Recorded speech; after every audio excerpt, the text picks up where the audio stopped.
I've introduced myself as Mark, that's my name, and I'll be running this morning with you. And this morning's session is really one about helping you learn, all right? Understand the public sector. You've come into an organisation that is vast. It's the biggest sort of entity in South Australia, all right? 100,000 people work in the public sector in South Australia. So it's an array of different organisations, potential career paths, institutions, rules, whole lots of things, some mysteries, and my aim today is to try and introduce you to that and get you to explore it a bit through some questions and thinking, okay? I've had a background in the public sector in South Australia. I started as a graduate in Treasury in 1991. So I came out of university. It wasn't my first job was in a bank, but my first job in the public sector, I came into Treasury and then worked through the Treasury structure, left the government, came back again, and finished up as the General Manager of Government Accounting, right, in charge of the government's books.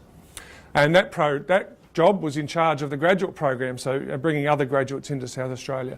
And we worked with a number of trainees in our area too, and I've got a couple of examples of experiences with young trainees coming into our organisation who I have seen 10 to 15 years later and seen where their career's gone. So I can give you a couple of those examples as we go through today.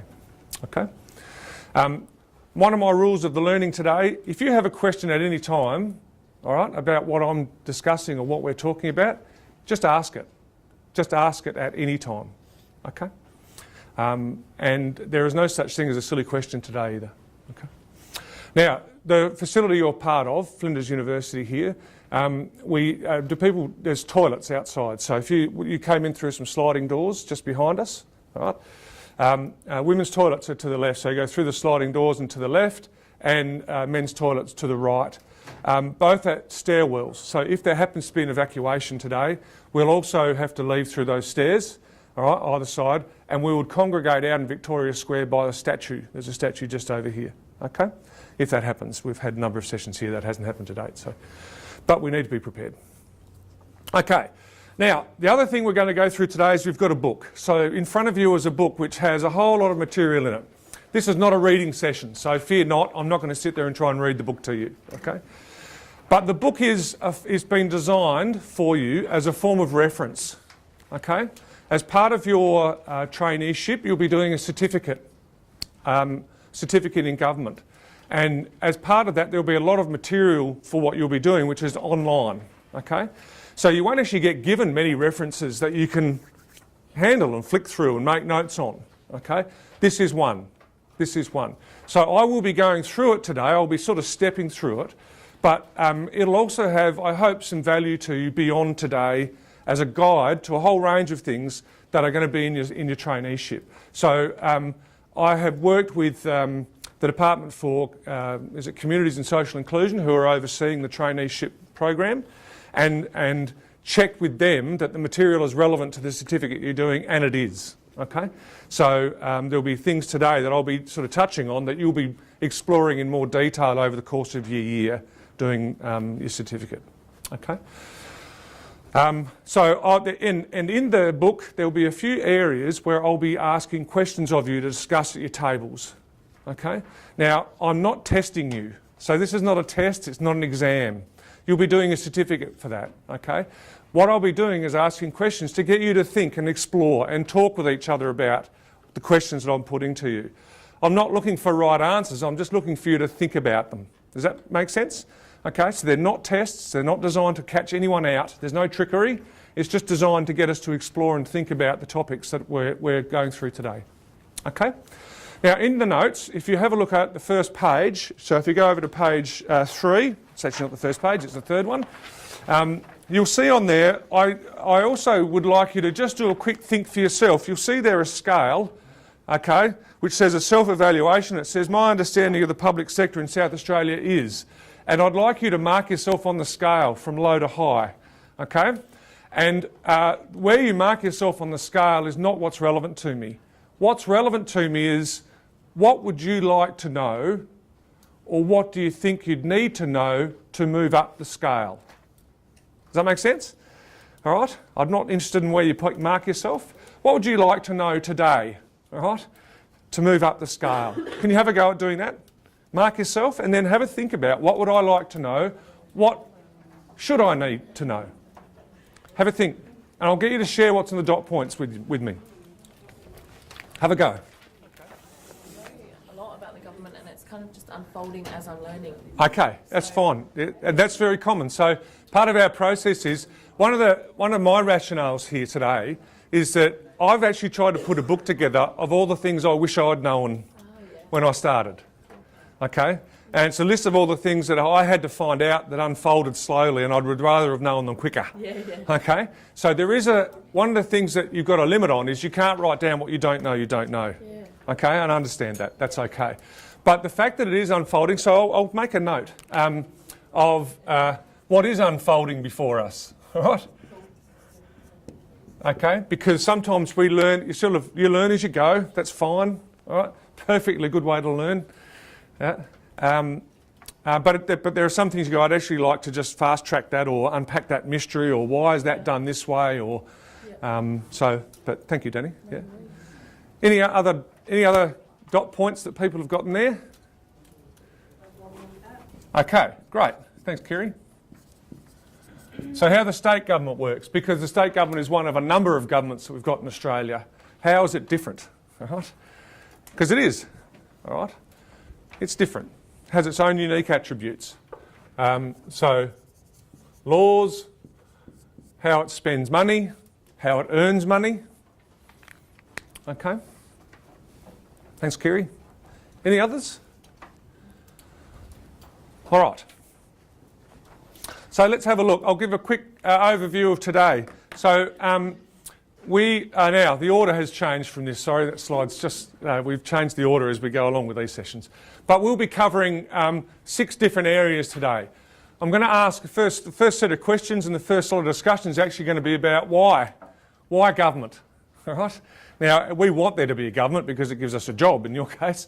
And I want there to be a government because of the sort of society I think I would like to have or I'll be part of. Okay? So we'll ask why government. I'll also introduce our system of government. Now, a number of us might have been introduced to these things at school.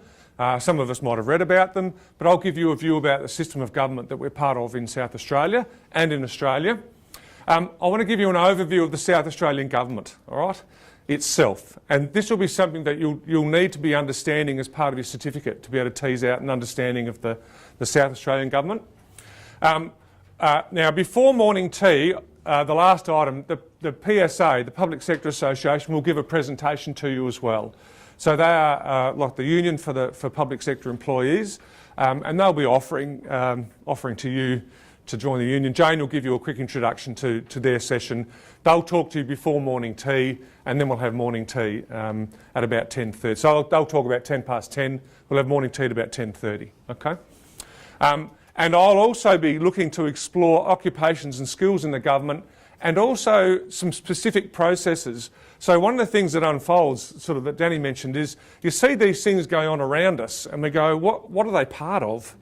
All right, so I'll try and give you a view of some of the processes or the things that are going on in government regularly, okay? And along the way, if you've got something that's relevant to your area, you go, there's something weird happening there, I'll do my best to try and address and answer it. There'll be some areas where I just don't know what's going on there. I do a lot of work across government. So I actually work for myself now. Do a lot of work across government. So at the moment I'm working with the Department for Health. I'm working with an arts body. All right?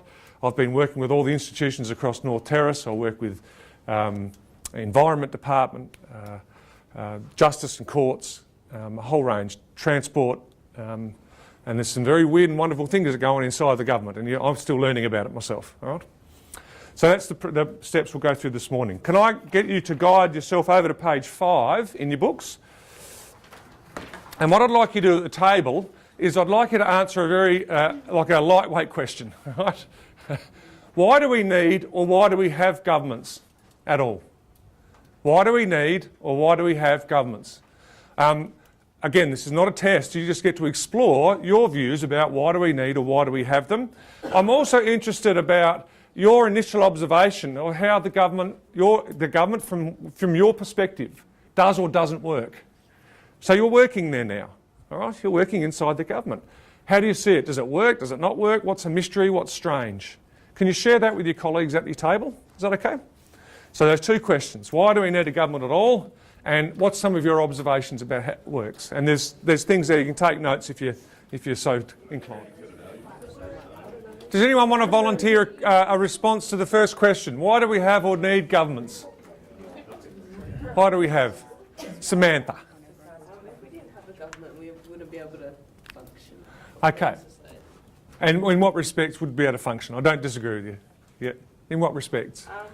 Well, there'd be no guidelines, no rules to follow. Okay. So rules are a pretty important part of it. Yeah? People agree with that? Tim? I just try to make sure society runs efficiently and smooth and properly. Okay, so your efficiency and smoothness. Okay, so we'll put efficiency as one of the things that smooth. All right, you think of efficiency, you think of things running smoothly. We think we need rules for that. There's also other things we might need for it to run efficiently. Kerry? Yeah, government generally runs all the services, so road repair, healthcare, collecting the garbage. These are all things that the government does. All right, and it does beg the question though, why does government have to provide those services? Why doesn't anyone else provide them? Because everybody's lazy. That's an answer I haven't heard before. We could do it ourselves, couldn't we? But we'd rather not. We got. It pays the government, so the government gets money out of it for the council. They do, but let's think of an example. Rhiannon?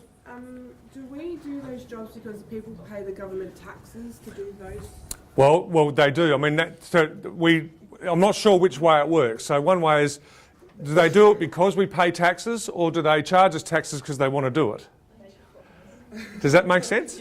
Which I'm not sure which order it works. So let's just use the example. There's a number of people here who are working in the health sector, aren't they, in hospitals? Okay. Now, why does the government have a hospital system when there's other private hospitals that could equally do that job? Because not everyone can afford private hospitals. Okay, so some of the reason for providing the services is actually about affordability, isn't it? So it's about providing equal opportunities for people. Okay, excellent. So we come into issues of what would be called equity.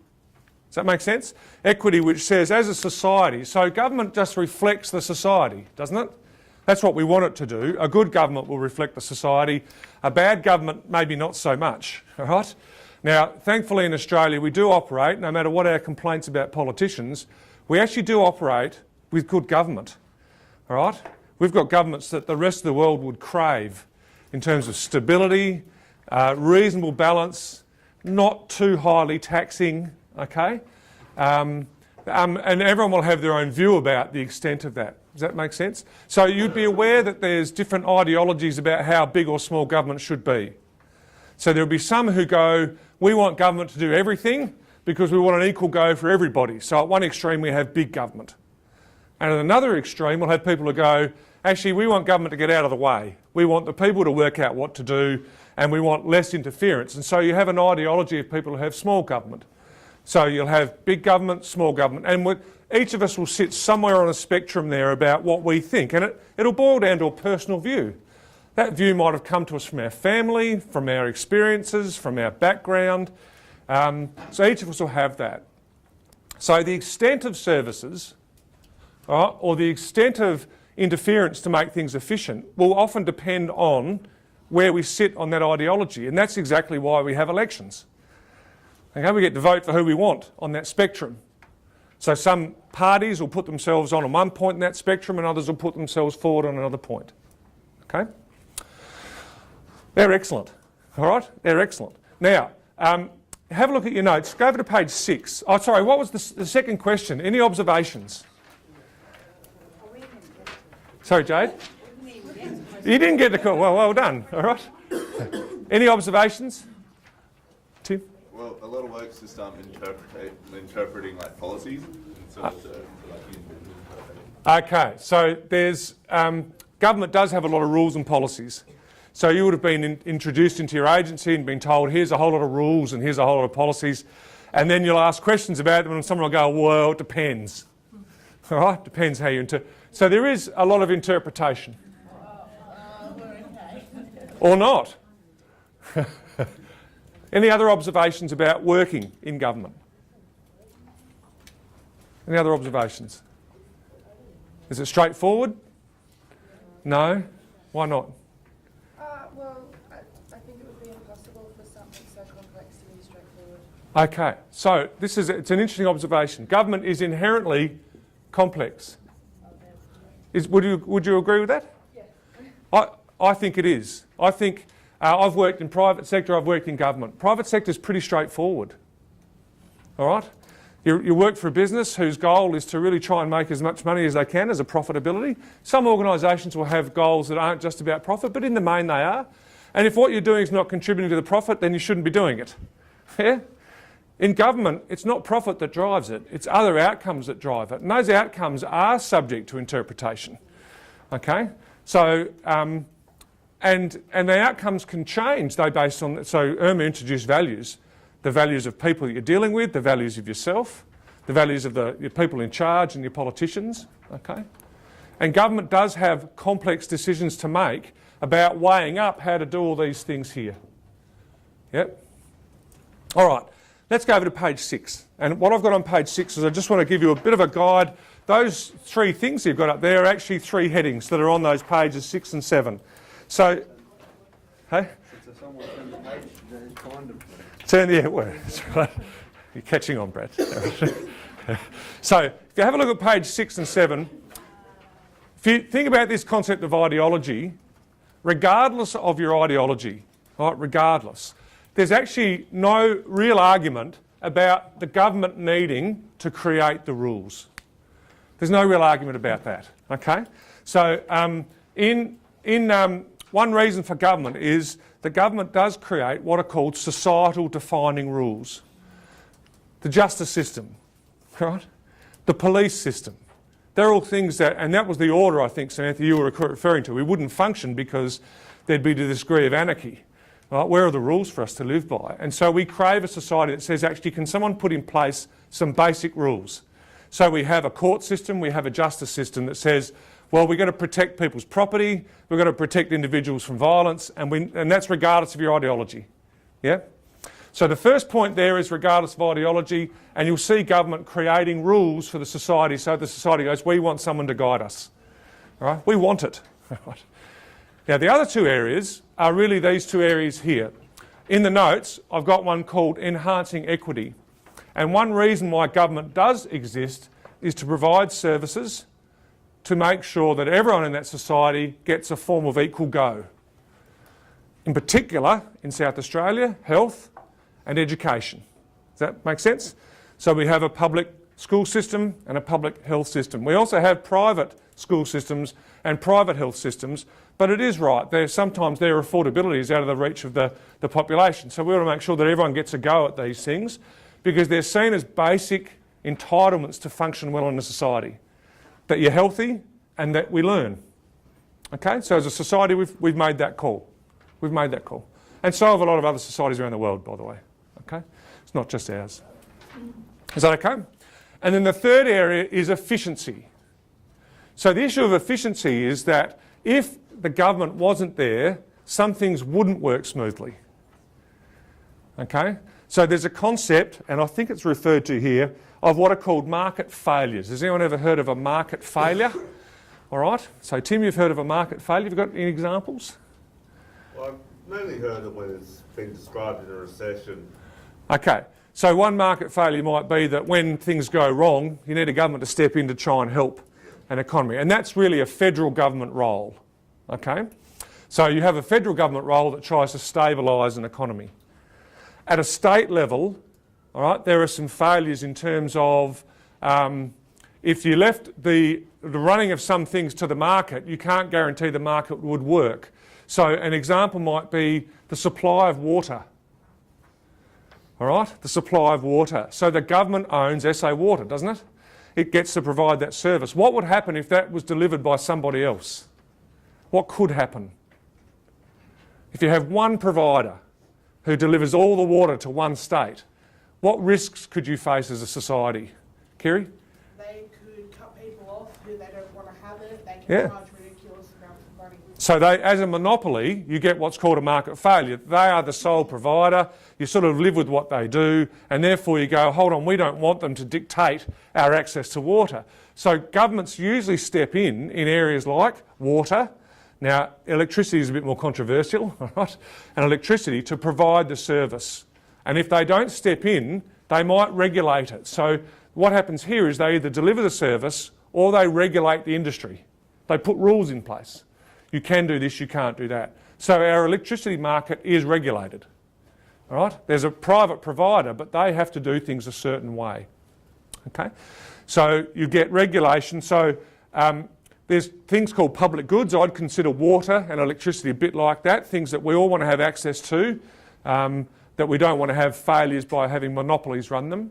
The other area where government will intervene is to reduce things like pollution. So if there was no rules, people would pollute our waterways, our air. So governments regulate that. We have the EPA in South Australia who puts limits on what you can dump into areas, what mining companies can dump into groundwater. Okay? Now, you might be too young to remember. I grew up when we used to have what are called incinerators. Anyone know what an incinerator is? Just burn stuff, okay? So now at the moment, whenever we have recycling days, don't we, with our rubbish bins? We go and put our cardboard in our recycling bins. Well, when I was a kid, all right, we didn't have recycling days. You had a burner out the backyard, and on Saturday morning you'd go out, you throw all your cardboard in the burner, you'd light a match and the thing would burn. Now that's okay for one household to do it. What if every household in the neighbourhood's doing it? All right? Smoke everywhere. We grew up with smoke everywhere. No wonder we were asthmatics. All right?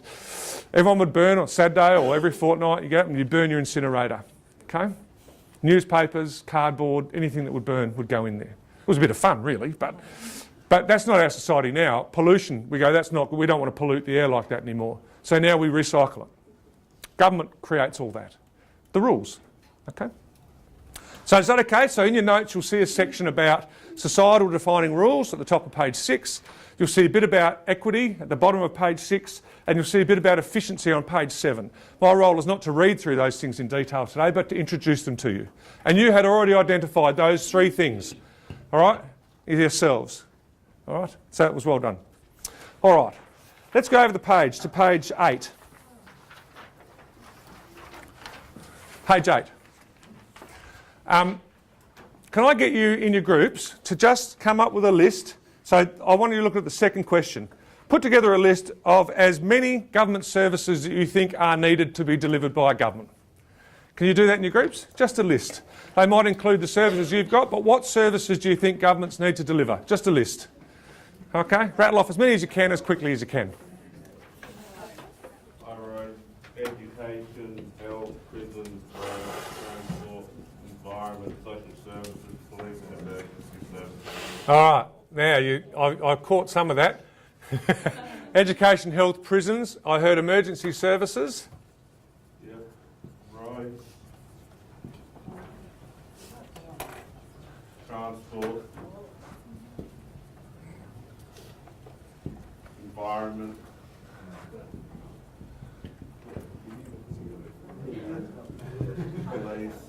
Police.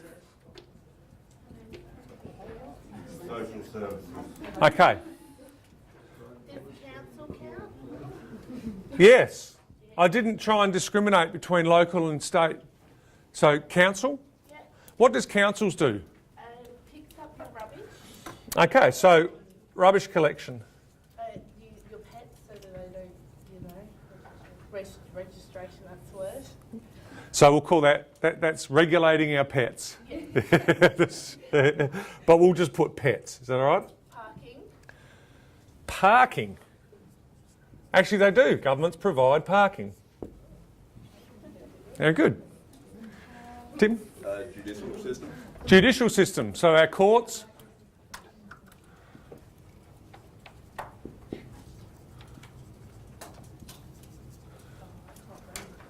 Livia? Housing. Absolutely. Housing. And in fact, housing gets provided a number of different ways. You have the provision of housing, as in a house, but there's other things like rent assistance, where governments will provide assistance to help you rent someone else's house. and bond, like help you get a bond for your house and like. Okay, and there's even bonds and there's Home Start. Yeah, Homestart is a government form of government bank. Right? Centrelink. Okay, so we have social services. We can go. There's a range of different social services. Centrelink's one of them. Any others? Families SA. So that's a key area in that case is child protection and family support. That's a form of social service. All right, so Tim would have covered that under social service. SA Water? SA Water. Yep. Any others? AGL. No, AGL's outside of... Actually, AGL used to be. So the government used to own a gas authority, but we don't anymore. We sold it. We sold it. Power. In South Australia, the power is no longer delivered by the government. It used to be. But power is in other states of Australia. So in New South Wales, for instance, Jessica, the power is still delivered. Defence. Excellent. All right. That was on the next page. It was. Yes. I noticed the inquirers. Tim? NBN. NBN. So now we're getting into some of the NBN, not a note. Yeah. So people know what the NBN is. So some of these, so like defence is a federal government. NBN, federal government. Rubbish collection, local government. Pets, local government. Car parking, local government. Although, which car parks does the state government own? Anyone know? They're usually attached to other organisations the state government owns. Hospitals, yeah. So you go to a hospital car park, you're giving money to the state government. Isn't Right? it only recently that they've started charging for parking at hospitals as well? Well, recently, it's my memory goes back a few years and it's been a fair way back that they have been, yeah. It's recently become more commercial. The prices have gone up, all right? It used to always be like the cheap hospital car park. You know, you'd get, a couple of $1 an hour or something like that, or you'd have all day. Not anymore, all right? Not anymore. Any others? That's a pretty extensive list. Okay? So that list is very extensive, and what it would mean is that there's a lot of money needed for that, isn't there? A lot of money. So there's some tough decision making, because where's the money going to come from for this? Us. Governments just get the money from its people. It's the only place it can get its money from. So one of the big debates you'll see in government is about the money. How much taxes, who gets it, how should it be shared around, okay? So, and I'm very familiar with that. I worked in Treasury for a long time, so I've got a pretty good sense of those sorts of discussions. And you'll see that in your day-to-day work. There'll be demands for resources, or we're understaffed, or we need more effort, more work, or we've got waiting lists, or whatever it will be. And that resource issue puts pressure on you as an individual, okay? But it is part of the deal of government that there's not unlimited money. There is not, okay? There's limited resources. All right, let's have a look at page 9. We'll just do a quick overview of the system of government, okay?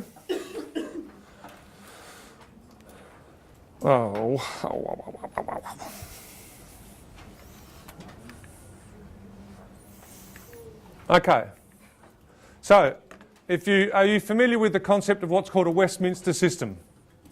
So the system of government in Australia is based on what's called a Westminster System. And that system contains a number of elements, which you'll see listed on page 9. Okay? We have a government that's chosen democratically. In other words, the people vote for who they want to represent them. Okay? We vote for people to occupy a seat in Parliament, so we all belong to seats. Well, we live in seats, and we vote for somebody and they win that seat, which is in Parliament. Okay? We have a system where the head of government at the Commonwealth level is called the Prime Minister, at the state level it's called the Premier. Okay? At the local government level it's called the Mayor. And the Mayor gets elected, as do the councillors who sit on the council, as do the ministers who sit in the people who sit in the seats of Parliament and then form a government. Okay? We have an opposition. Once a government is formed, naturally there will be an opposition. These will boil down to ideology. Okay? And we have, in Australia, we have a constitutional monarch, which is the Queen, and she is then represented by Governor-General or a Governor. Okay? And that role is above the politics. Okay? And only in extreme circumstances is that role called upon to sort out a political deadlock. which happened in Australia in 1974. There was a political deadlock. Yeah. It was 1975, 75? yeah, when it happened. When it happened. All right. I'll stand correct. Yeah. Thank you. Okay. There's a career public service for which you're now part of, which serves the government of the day. And one of the tough things about being in a public service is that we each have our own ideologies, but the government will change. Okay? We serve the government regardless of our ideology. We deliver service, and that's what Irma was saying before about the value of service. Okay? The key is to provide the service, even if we sometimes disagree with the politics. Okay? And then at a federal level, there's an armed service that sits out of politics, out of the politics as well. So there's an independence seen in the Defence Force. Okay? And we have a rule of law, the judiciary. Okay? Now, in Australia, we have a thing called the Constitution. And in South Australia, we actually also have a constitution. Does anyone belong to a sporting club or a society? And they'll often have a constitution as well. And the constitution will define what that sporting club or that society is about, how it makes decisions, how it resolves difficulties. Governments have the same thing. We have a constitution that describes how we'll want to operate and how we'll sort things out should things need to change. Does anyone know how you change our constitution? Referendum. Yeah, so a referendum is a form of vote where everyone in the society gets to choose a yes or no question about changing articles in the referendum. Do we change this aspect of it? Do we change that aspect of it? That has to be put to the public. And the public go, no, I don't think we should change it, or yes, we should change it. And that's how we change our constitution. So it's like in a sporting club. You only change the constitution when the members agree. Okay? So there's those similarities. Government's just naturally more complex. Okay, naturally more complex. So there's reference on page 9 to a constitution. People are familiar, I gather, with we're part of a federal system. You've already identified these things by identifying areas where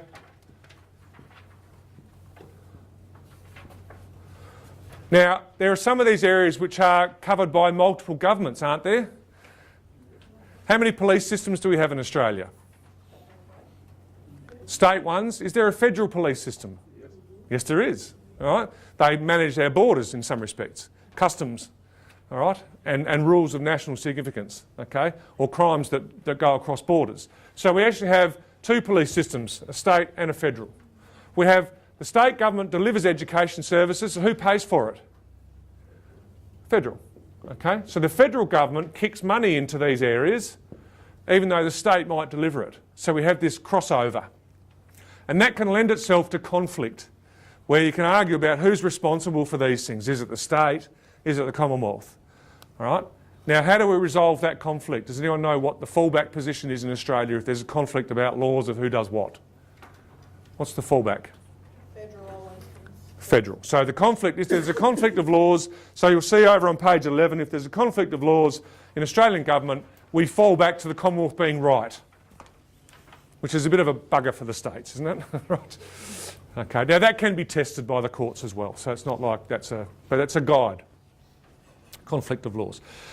If you have a look at so we are familiar with what's done at a state and federal level. At a federal level, so Tim, you referred to the economy. Okay, the federal government tends to do what's called income distribution. Does that make sense? You know what income distribution is? They tax us, they take the money out of our pocket, and then they just give the money to somebody else. Does that make sense? So this is where the concept of Centrelink comes in. Federal government taxes and then gives the money. State governments deliver services. Does that distinction make sense? So federal government redistributing money, okay, impacting on the nature of our economy. State government delivering services, all right, police, education, health, judicial systems, environment, PIRSA, okay, services to the public. Now on page 11 is a table that identifies the different functions of governments and their cost.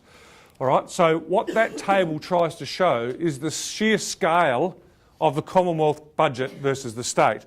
So if you have a look at that table, all right, the first column on the left is all the list of different functions that government can provide. You listed those functions well, okay? The second column shows how many millions of dollars the federal government spends on those functions. The federal government spends about $415 billion. the largest single item of that is social security and welfare, which is the redistribution of money by taxing some people and giving it to others. And we give it to others through unemployment benefits, disability pensions, age pensions. And who else does the state government give a lot of money, the Commonwealth government give a lot of money to? Does anyone know who the Commonwealth gives a lot of money to? Does anyone know how the GST works? Do we pay GST? Who do we? Yes, we do. Depends on whether we shop online or not. All right? In Australia, you pay the GST. That money goes to the Commonwealth. Who does the Commonwealth give that money to? The states. So the Commonwealth redistributes money, collects it from us, and then gives it to the states to enable the states to do these things here. Yep. So there are rules around the collection and distribution of the GST, and there's a bit of information provided on page 11. So if I was to give you a pool of money, let's say it was $50 billion of GST money. All right, and I said, here's $50 billion to distribute to the states, how would you do it? How would you do it? So I said, here's $50 billion, give it to the states. Divide it in how they. Yeah, keep going. You're on. They have to divide the money, but like not individually, but like equally, but to see how much. Okay. It's not coming out. Yeah, so if it was equally, one way of dividing it would be based on the number of people. Yeah. That's, Okay. So Tim, you got anything? I was going to say the same thing based on populations. Okay. So this is a critical aspect of government in Australia. Is one rule is to say, okay, we collect 50 billion. Let's look at how many people live in each state and distribute the money to each state. Okay. Now there's actually a little flaw with that. It's a good principle, but there's a bit of a flaw. Are all the states the same? What are they? How are they different? Size? How else might they be different in terms of needing government services? Industries are different. The resources. So Western Australia is able to collect, because of its mining industry, over $3 billion a year in royalties from the mining industry. In South Australia, we're able to collect 200 million. So should we get a population share, or should we get a bit more than the population share than Western Australia gets? We should get more, okay? Because Western Australia can earn all this money, why should they get the GST as well? So there's a debate about how much each state gets. And in fact, there's a formula. So I'm going to give you just from that table on page 11, have a look. The third column shows how much money is spent in South Australia. So right at the bottom of that table, it says South Australia spends $16 billion, including on yourselves, all right? And the breakup of that is you'll see that the biggest proportion of that money is health. We spend $5 billion in health, or about 31% of the state's expenditure is on health. And about $4 billion, or 25%, is on education. So can you see the difference from redistributing money on the left-hand side to providing services on the right-hand side? But the sheer scale is the Commonwealth is massive compared to the state government. Okay? If you go over the page, I'll just give you a little bit of numbers here about a formula. And this is so we know, okay? This sits at the heart of our system, our federation. And that table over the page, you'll see a set of numbers, right? They're weird-looking numbers, but there's a rule here. If the number in that table was the number 1, right, it would mean that you're getting the GST as per your population share. If your number is less than 1, it means you're getting less than your population share. And if your number is more than 1, you get more than your population share. Does that make sense?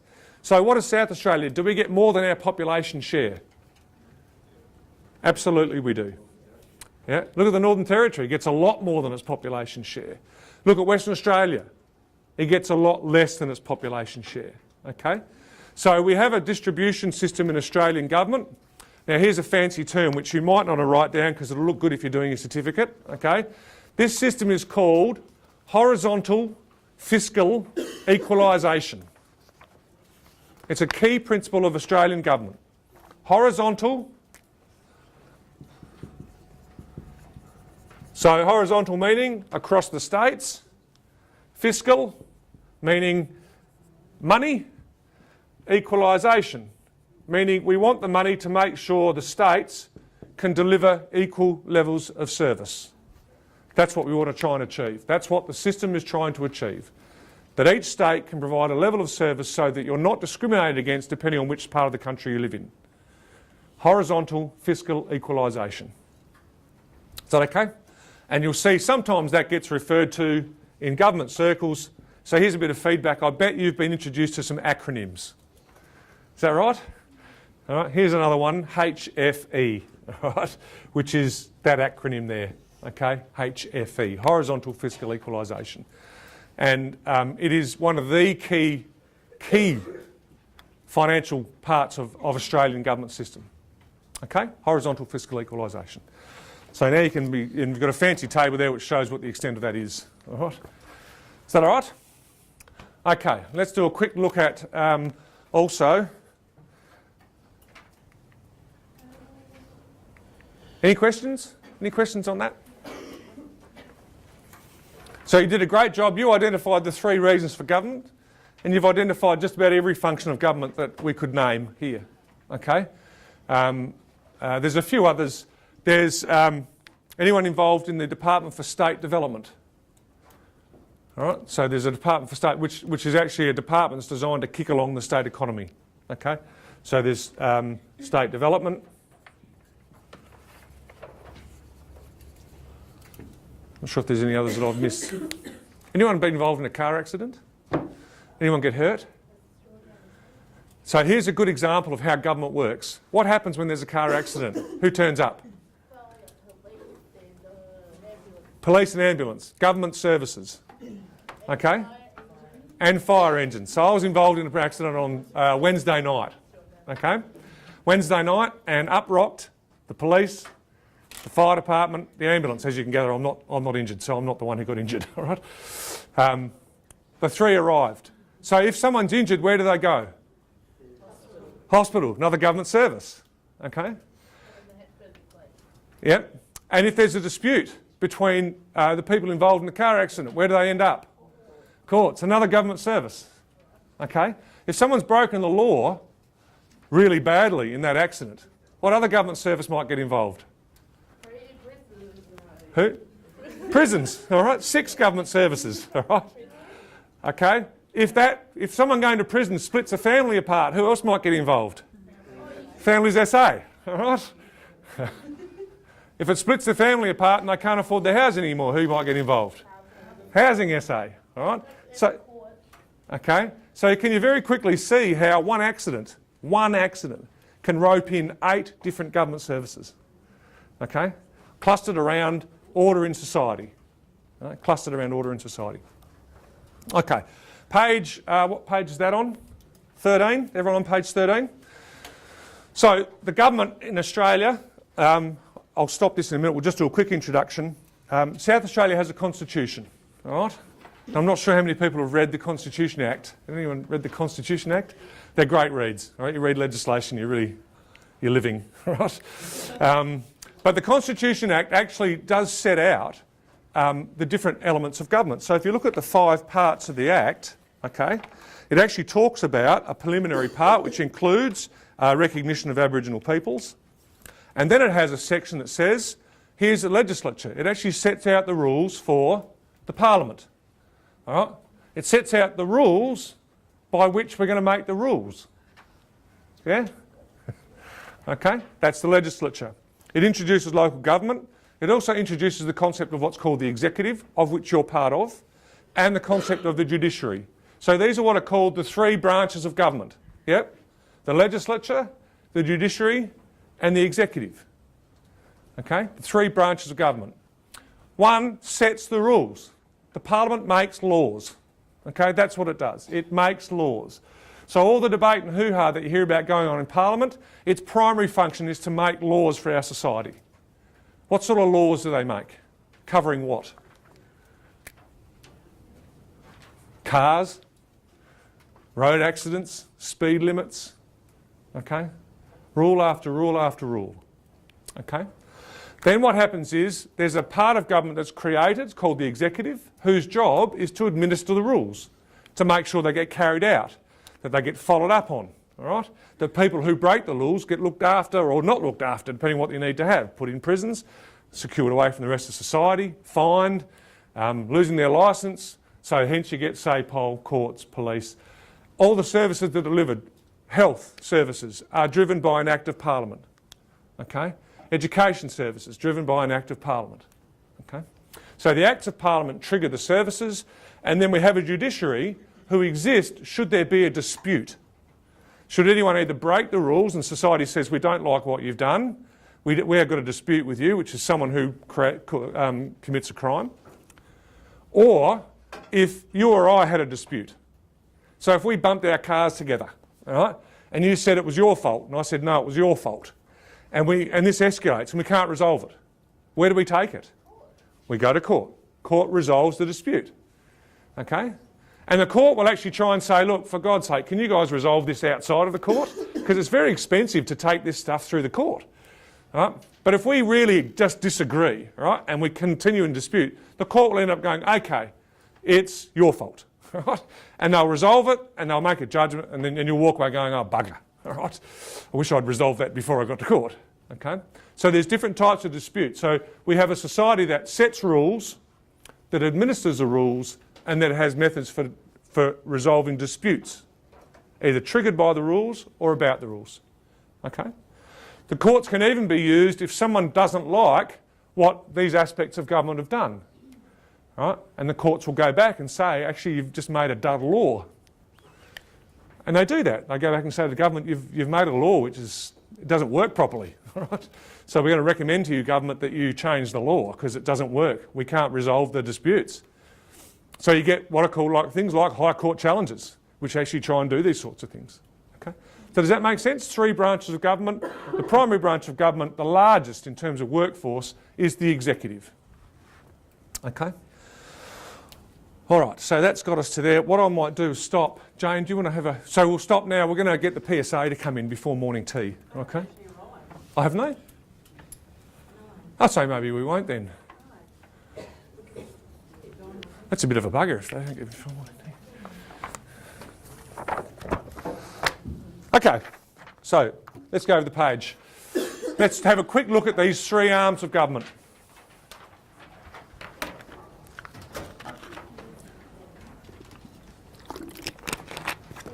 Anyone visited Parliament? Who's visited Parliament? Often schools do trips into Parliament. What did you see there? What did you see in Parliament? In Canberra. Oh, in Canberra or in Adelaide here? Oh, they have?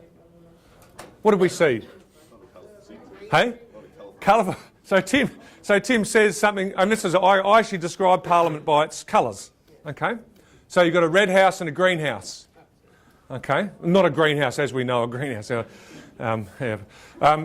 So what's the difference between the 2 houses? Tim? Greenhouse, whoever gets the most numbers in the greenhouse forms the government. Yep. And they go up for election every 4 years. Yep. Whereas the people in the red house are up for re-election every 8 years. Every term. Well, they have 2 terms, or they have a rotation system. So you run this, half the red house gets every 8 years, every 4 years, and the other half is up. So they have 8 years, but with half the group revolving each 4 years. Does that make sense? Yeah. So you do an 8-year term. So the greenhouse is called the House of Assembly. All right? Yeah. The House of Assembly. And the House of Assembly is when you go and vote, you actually vote on the small slip. You know, when you vote, people here voted. Who's voted?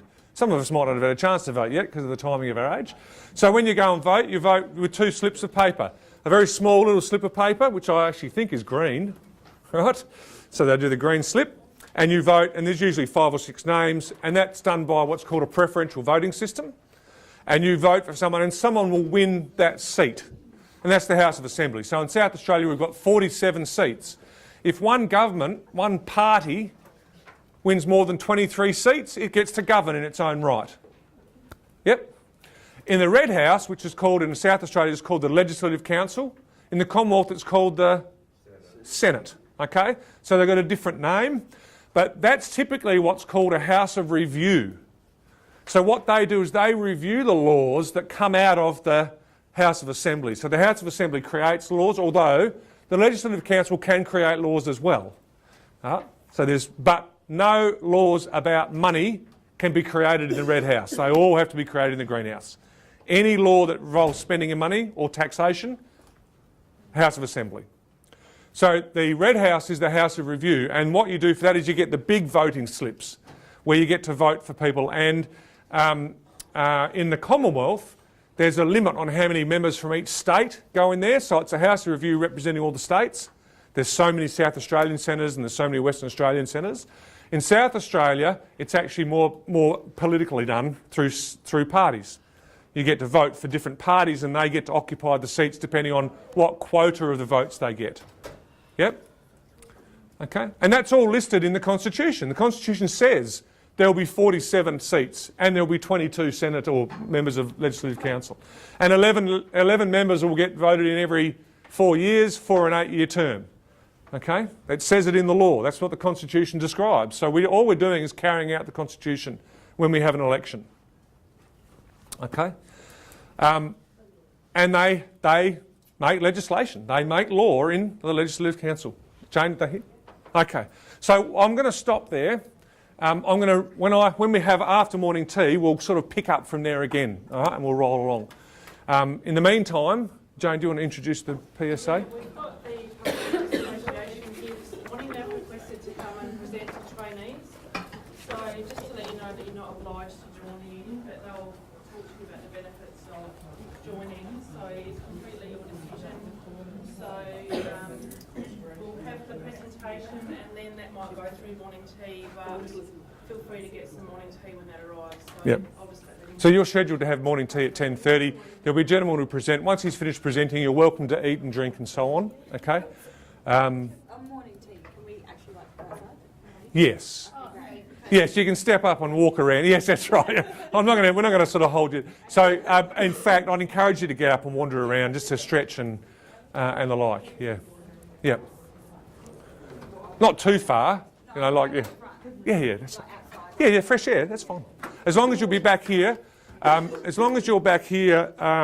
by...